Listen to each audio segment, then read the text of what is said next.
Oh, okay, we see each other. All right, cool. I can't do it unless I'm looking at you, Preem. We're just rehearsing. That's the only way it can happen. Get in here. They be like, do it. I be like, where Preem at? I got to see him.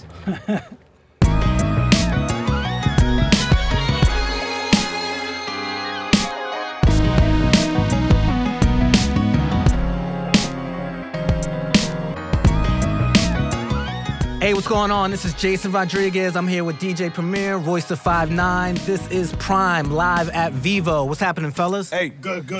All right, so it's a celebration, man. These brothers just dropped Prime 2, that new album. It's available everywhere in stores, all streaming outlets. Some of my favorite tracks on there are One of the Hardest, Sunflower Seeds, plenty of guests. We got Big Crit, 2 Chainz, Dave East. Rhapsody's on there, Denon Porter. Yes, Chandler. So crazy fresh album, man. We're going to get into it. We're going to have a lot of conversation about it, but most importantly, these brothers are going to put it down and perform. So without further ado, let's get into it. Era, let's do it. Shout to Dave East. Hey.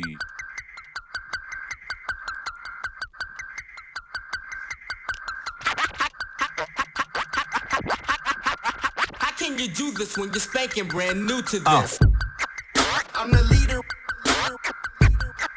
I'm the leader of this game. Live, all live. Old school or new? Old school or new? Break it down. Microphone check. 1, 2. 1, 2. I said, I drag individuals, bragging on residuals, divide jigaboos, while they flag is indivisible. My state is digital. How you rappers the hottest? How you rappers the coldest? My fireplace is the igloo. Ooh, what you say is the truth, then I salute ya. They lie, so I pop the Ruger and Postaluce 'em. The extra extensive extent we've gone to put you in witness protection, exit with this chrome. I could get you niggas X, I could hit you niggas X, or I could get you niggas X extension on. Bitch, we not the same thing. Me, I come from a different world. I flip you out your frame like the Wayne. Then hit your girl. Run up barefaced, broad day. The fuck I'ma wrestle for? Leo ass on heaven's staircase, touched at the chapel door. Fuck you, your national anthem. That shit don't concern me, cause it's your country. I'm smoking Monte Crystal, discussing Bitcoin and cryptocurrency. That's probably why white people stay connected. My people stay corrected. My people stay subjected to the same dangers in life that my people stay subjected. The USA got a race obsession, hatred. I hope you know that's why I race my possessions. I treat my Porsche like Oprah, treat my rape like Stepman. Sometimes I feel like I'm stuck in the wrong Hey. Microphone check. 1, 2. like I'm a hostage cause I'm in the wrong goddamn era. Microphone check. 1, 2. 1, 2. You supposed to be the future. Say what? Of the world. Come on, one more time. You supposed to be the future. Of the world. Break it down. Prime. Microphone check. 1, 2. 1, 2. 1, 2. 1, 2. Hey, all right, check it out. Royce the 5'9", DJ Premier, Prime in the building. Yeah. I want to thank you fellas for coming through, man. It's pretty dope. I feel like I'm in Tramps 96 right here, right next to Primo, man. This is Those are good old this days. is like rap camp for me. This is dope, man. But no, I want to congratulate you guys again for putting out another album, just culturally and on the business tip. You guys put this out through your own company, so it's very dope. Continuing to push the culture forward. No doubt. So Royce mentioned it on that track, and if you haven't heard the album already, which you should have, Premier has an interlude where he talks about it. It's not just a regular collabo album where it's like a rapper and as a DJ. There's a creative sort of anchor to it. Last project, they worked with Adrian Young. Adrian Young, yes. And so this one is Ant-Man Wonder, Philly musician in the house and producer. And so he's chopping up those records to make these new Premier-style productions with Royce spitting on that. So I want to talk a little bit about process. I want to get to the Ant-Man Wonder element of it, but first I want to ask you, Royce, for you particularly as a lyricist, you have your solo albums, Slaughterhouse Collective, and this. Can you just walk me a little bit through the process and where you begin with from a creative standpoint about this is perspective for this project versus this one and each album in there? Meets Evil. So And Bad Meets Evil, yeah. a lot of groups. Hey, I don't know how I'm pulling that off. Yeah, but I just basically, man, it's very easy when it's Preem. Mm-hmm. Like every beat that he makes inspires me. The whole vibe itself is just kind of like, I talked about this earlier. It's kind of like a breath of fresh air from what I'm doing, because normally I'm the one who has to worry about getting all the mixes done. I'm sitting there with Denon all day, and we just approving mixes, we tweaking mixes. Whereas with Preem, he was just sending me mixes. Right.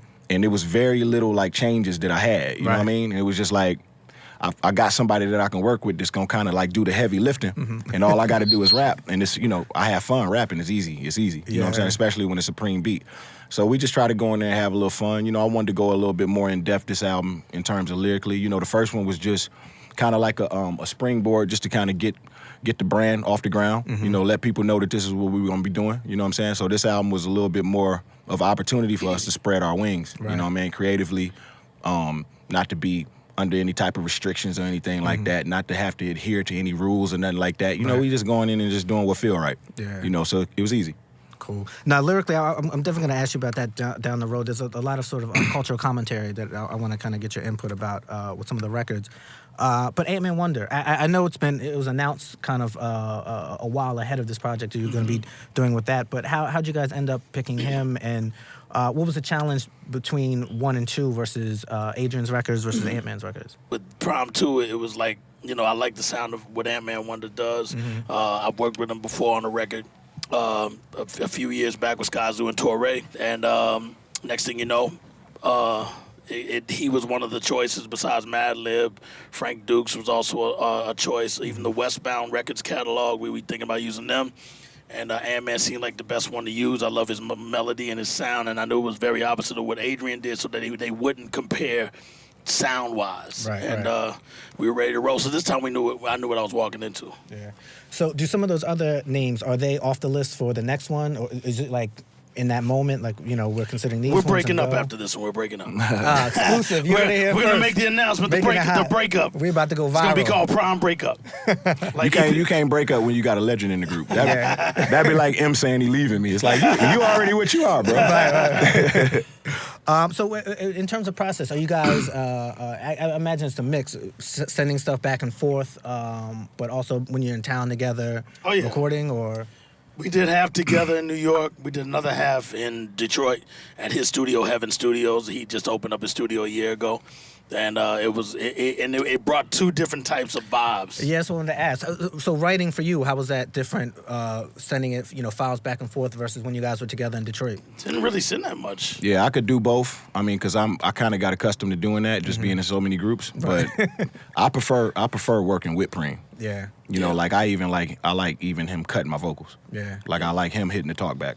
And you don't have a bunch of extra stuff. You make stuff for work. What was that? You don't have a bunch of extra material. Like you don't have beats lying around. You make stuff Nah, specific I for the make it. I project. make it right there on the spot. Bro, it ain't one extra beat laying around nowhere. Couple of turn down ones, but they're never stuff that I'm happy with to match up with. Like, oh, Royce, I got to throw away. Take this. And I like making it for Royce because I know if it's ill, he's gonna kill it. Yeah. Preem, for you, do you guys are you guys talking a lot beforehand, or you're just like it's quick and you're like I got something? And Nah, I mean, like even the first 7 songs were done in my studio, like within less than 3 days. Yeah. Like he went all night, all day, all night. Where I was even like, dude, I gotta go get some sleep, man. He's still going. Then same thing when we were in Detroit. Just made him right there on the spot. The Yellow Wolf record was done there. Do Your Thing was done there. My Calling was done in Detroit as well. Everyday Struggle was done in his studio. Yeah. We did a nice batch of stuff there. Yeah. And what about some of the guests? Made Men. That's a dope record. I get, you know, I don't want to say unexpected. That's not good way to necessarily frame it. But you know, maybe just not usual. Like a young Southern dude, Crit. You guys working together. How did that one kind of materialize? I've been a fan for a minute. Every time we see each other in passing, we always speak about working. Yeah. You know, and the vibe of it just felt right. I mean, usually if I hear something that we're working on and like a name pops in my head immediately, like off the bat, I usually try to follow that instinct. You know, it was almost like I could hear him on it. When I heard his voice on the phone, it was just like, yo, that voice needs to be on this. You know, so I mean, and Crit, he real dope with like turning the verse around fast. Yeah. You know what I mean? So it was like, I wish I had more of a story for you, bro. Like Yeah. he too on point. You know what I'm saying? Like it was no quirks about it. I called him, I told him I needed it, and he sent it like right back probably the next day. And then Denon, tell him how that happened. Oh yeah, that's right. So I shared the studio with Denon. He got the B room, I got the A room. So he set up like this software to where basically I could, if I got a beat on my desktop, we could drag it into a folder on my desktop and he automatically has it on his computer. Okay. So he took it, dragged it to the folder, took it next door, laid the hook and brought it back. I didn't even know he was doing it. And he brought it back because he was like, yo, I got to be on this because I played the beat when Preem sent it. And he came running in the room like, what the fuck is this? And I was like, yo, yeah, Preem just sent that. He was like, for Prime? I was like, yeah. Because he didn't know we was going with Ant-Man, so it just sounded totally different from the other shit that we had done for the first album. And that's the reaction I was looking for. Yeah. I wanted to do something completely different. I want to do something completely different every album. Yeah. No, very dope, man. It's super exciting. Let's get into the next performance. Prime, let's do it. Rock it. You know I come around and rock it. I said, oh my God, oh my God. Who are we? Who are we? Prime. Word up. You know I come around. Come around. I said, oh my God, oh my God. You know I come around and rock it. I'm bright for Sean Price and Dilla. My mic is Thriller. My ratchet blows is trapping souls like Bryson Tiller. They sprayed the crib and left lead in the awning, and that's the very thing that gets me out of the bed in the morning. I got the bread in the corner, got my career in the sauna. I fought and bled through trauma, bled through trauma. First the fat boys break up, then Bow Wow retires, and now you disrespecting the king. I come through there with the street sweeper for niggas claiming they doing dirt and get to this disinfecting the scene. I'm what you call the epitomizer of getting dark. I will spit a geyser that'll get these guys on the charts to vitiligo of bars. I'm feeling like the Don on the permanent throne. Weed like the Quran, burn it, you kick your stone. It's smelling like a megaphone in the coupe, going into an extra zone in the booth, flowing into the headphones, a microphone in the news. Poems approve, I'm the best to ever put breaths on the measure, metronome in the loop.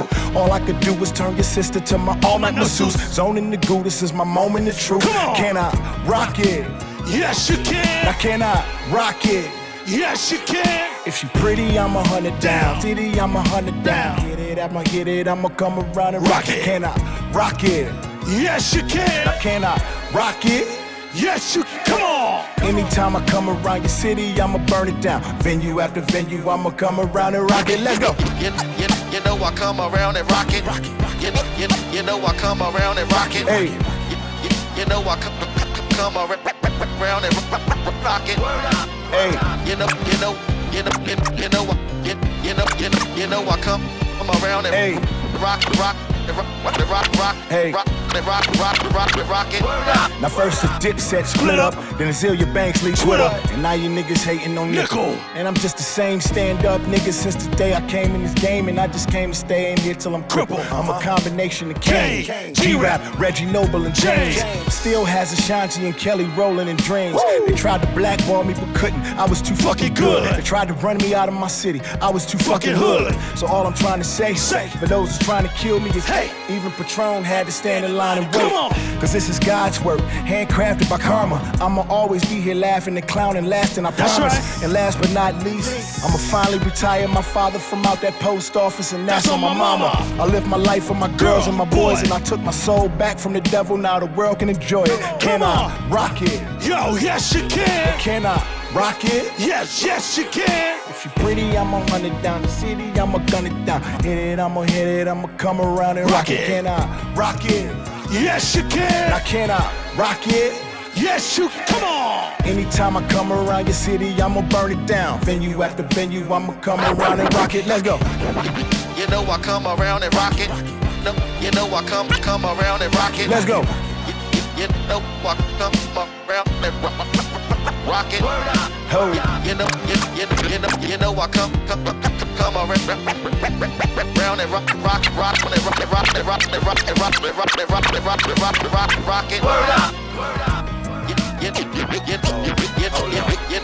You know I come around and rock it. I said, oh my God, oh my God. Yes, Prime. Every time we do that, I always want to go. After we done. Hey, there you have it. Prime live at Vivo. We got Rocket going on. Man, I can't tell you how incredible it is to sit here and watch Preem do his thing, man. It's an honor, man. I love it. Thanks a lot. I taught him how to scratch, so Hey, Royce is don't give him multi-talented. don't give him too much credit. His name is DJ 59. Exactly. Next song, we're going to flip-flop, and Royce is going to come in here, Preem's going to dance, we're going to spit I one. like that. So yeah, man, this is Prime live at Vivo. Royce and Preem just performed Era and Rocket. Both of those videos on Vivo's platform. So make sure you go and check out those music videos. So it's interesting, you know. Every time an album comes out, it's an artist. It's your commentary. It's your commentary, sort of on the state of the game and the world and how you see it. And you know, on the album, there's a lot that you're talking about, whether it's everyday struggle and kind of talking about the things that happened there with Joe and Marshall. You know, kind of talking about young rappers, talking about your own career.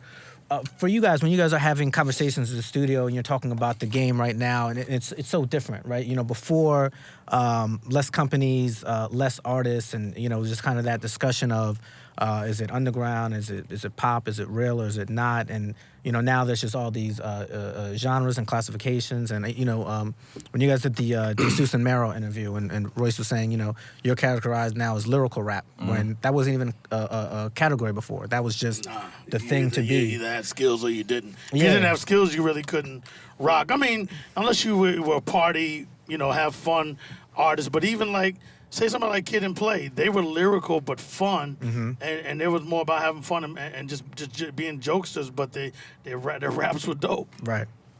But it's so interesting now. It's and also hip hop is just so popular, right? Like it's we knew how popular it was years ago, but now you know you're hearing all these official classifications of it. It's the most streamed music platform. It's according to this metric, it's the most popular.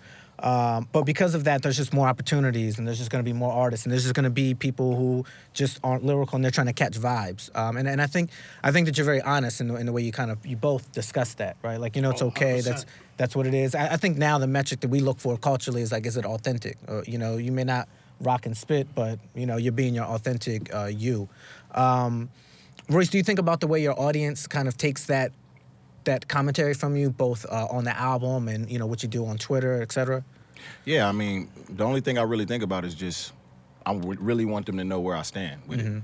You know, because it's very easy to get put like in a box where people think that you feel a certain way just because that's what the main narrative is. Right. You know what I mean? Like, and it's something about people coming in and trying something new that the guys that exist already, they either feel threatened by it, or it's like the thing where it's like, you don't come in my house with that. Don't come on my block with that. Right. I want everybody to do this. You know what I'm saying? Like, I just never been one of them kind of people. You know what I mean? Like if we don't have anything in common musically, I don't really have much to say about you. Right. Like, I don't really have a reason to pay attention Good or to bad. you. Yeah. Yeah. Especially not bad.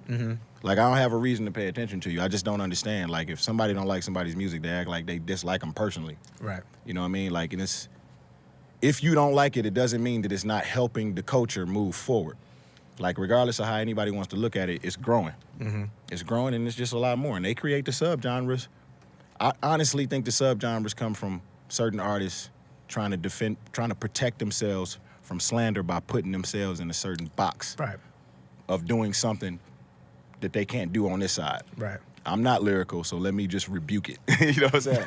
I don't know how to do it. I don't know how to do it, so do not call me that. You know what I'm Rebuke saying? you, Satan. I'm just letting you know right now that's not what I do. And you know, you got to respect it. You know what I'm saying? Like, it is what it is. Yeah, it's interesting too. A lot of things are also happening at once. Like, aside, I think that's very fair and honest about what's happening as an assessment. And then also too, you know, hip hop has always been a young man's sport, but it's graying more now than ever. Where you have people who. Like, let's say, like, you know, like Kane. Kane was active for a certain amount of albums, and you know, although he's still making music, there's an appearance that he's not as active. We have somebody like Jay-Z who's still making records and being active in that domain, older, and so now it's sort of stretching the, I guess the field of play. Yeah, I You mean, know what I mean? it's the fact that he still has a career that tells you, I'm not so sure it's a young man's game like people say. Right. I think. Or not solely. A Yeah, young I man's think game. it's evolved so much now. It's just a global sport. Yeah. Now, the younger kids, you see more fanfare with them. So they're screaming and putting posters on the wall. Everybody grows out of that. Right. We were just talking about WWF in there, and when it turned to WWE, I just didn't look at it the same because my innocent eyes were just like, I knew everything was fake, Right. and I started viewing it different. But it doesn't mean wrestling isn't still popular. You know, like, most of it is catered to kids. But a lot of those guys, they don't really have the longevity. So, like, Kane don't have to make new albums. Right.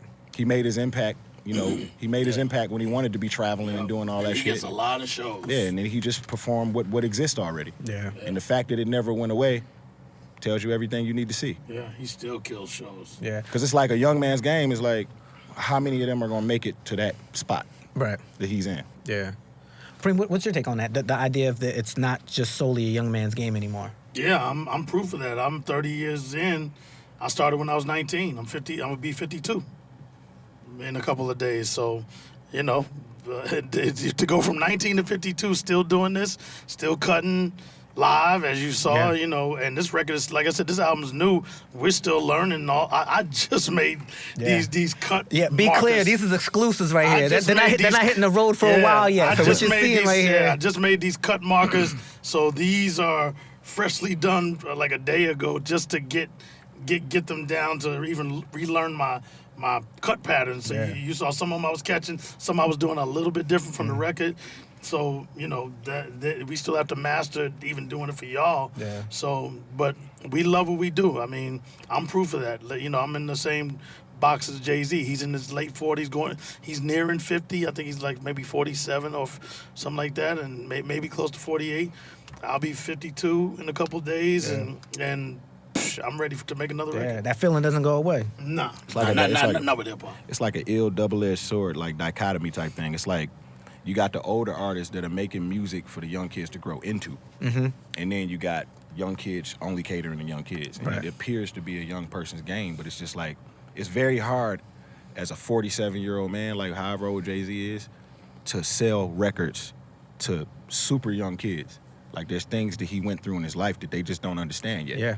But the music is gonna be there. It's gonna sit there. It's gonna sit there, and then when they reach an age where they can understand it, it'll still be there. Yep. And then my fans that grew with us when we were young are growing with us now. So they want what we do. They don't want kiddie rap. Yeah. Word up. And when you were talking about Kane, and you know he's still booking shows and still getting it. Royce, there was an interview you did not too long ago where you were talking about just really wanting to have a classic album and what that'll mean for you. For next projects, subsequent projects, like what. And I ask this as somebody who's followed your career for a long time. From Boom, Game Records, seeing the early hype for Rock City, and just seeing the way that you've matured professionally and personally. Big fan of your work, but obviously just really admired the person you've come to be. Thank you, man. Putting that together for your music forward, and having a certain sense of yourself, like what do you think about for projects and how you want to shape them and chase that classic? Yeah, I mean, I got a lot to say now. And I think, like, for younger artists watching or listening, it's very important to, like, get to know yourself and get comfortable in your skin in order to be able to tell your story. Because ultimately, that's what's going to last. Right. So when I say classic, I mean classic in a way where I leave some type of mark and they know me. Right. I don't want to leave a song. I don't want to leave a song that reminds you of a point in time. I want to leave you with me. Right. And I want to go do Coachella at the 10-year reunion of the album. Right. You know what I mean? Like, to me, that's what legacy is. You know, and I mean, I just came from the era of artists like that. I came from the era of looking up to Nas. You know what I'm saying? Like, I was in New York probably a couple years after that. I was in New York when he dropped Life Is What You Make It. Oh, Okay. yeah. That was I Am. Yeah. We was at his listening party. I met him for the first time that time. And it was just like I felt the energy. I seen it. You know what I'm saying? And I know for a fact, we signed to the same label. So I know for a fact, every time he go in the studio, he's trying to make a classic. He's trying to make a complete album. So like, these are the albums that I studied growing up: Life After Death, Reasonable Doubt, Illmatic. It was written. It's like Dre, one of the first people I met in the business. I only know how to make albums one way. You know what I mean? So I'm not programmed to give you one song. You know what I mean? I'm programmed to like put together bodies of work. And I just want to contribute one of those before I check out of here. All right, man. So we're looking forward to it, man. Prime 2, project's out right now. Let's close it out, man. Streets at Night. Oh, boy. Let's do it. This one's real brand new. This the for us. doozy. Brand new. Let's get it. It's a doozy. This is a doozy. We're going to see if we can get it.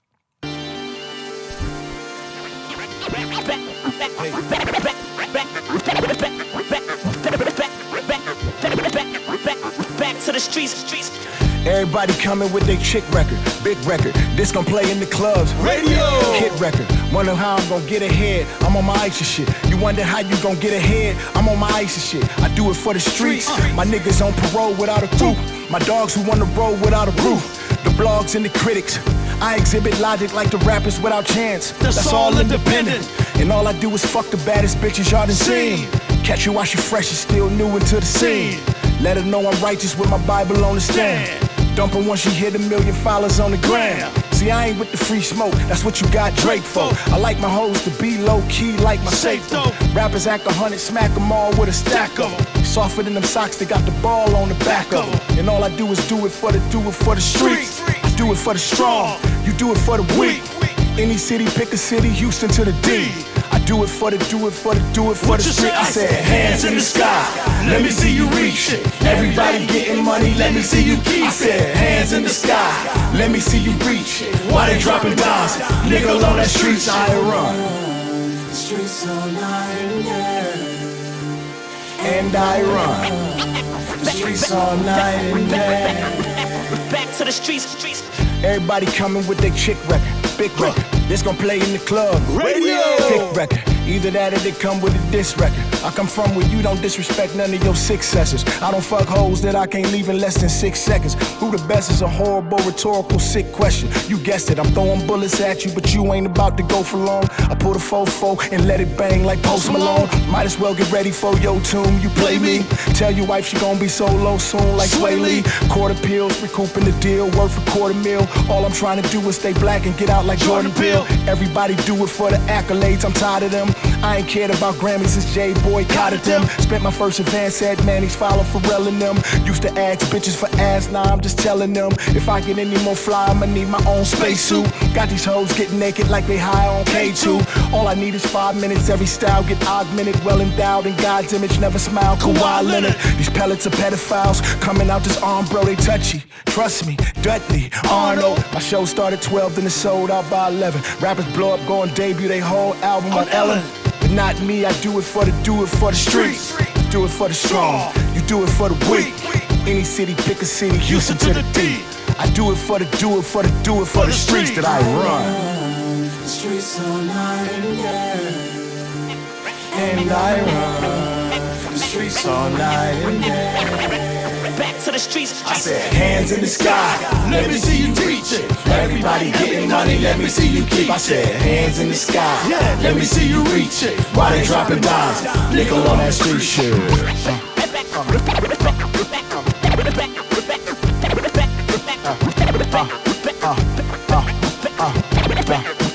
Back to the streets. Hey, hey, hey, hey, hey, hey, hey, hey, hey. Back to the streets. Preem, you a legend, nigga. Thank you, my brother. You a legend too, in the making. Royce the 5'9", DJ Premier. I gotta say, you softer than the socks that got the balls on the back of them. That's the favorite line of the year so far, man. Those are some pretty soft socks. Those are some pretty soft socks, man. Jason Rodriguez, Royce the 5'9", DJ Premier, Prime 2, album in stores. Make sure you go pick that up. Come back to Vivo and get the individual on-demand records. But we out here. Thank you, my brothers. I appreciate it. Thank you for having us, brother. Yes, sir. Honor as always, Royce. Thank you, my brother. Let's get it. It's hot in here.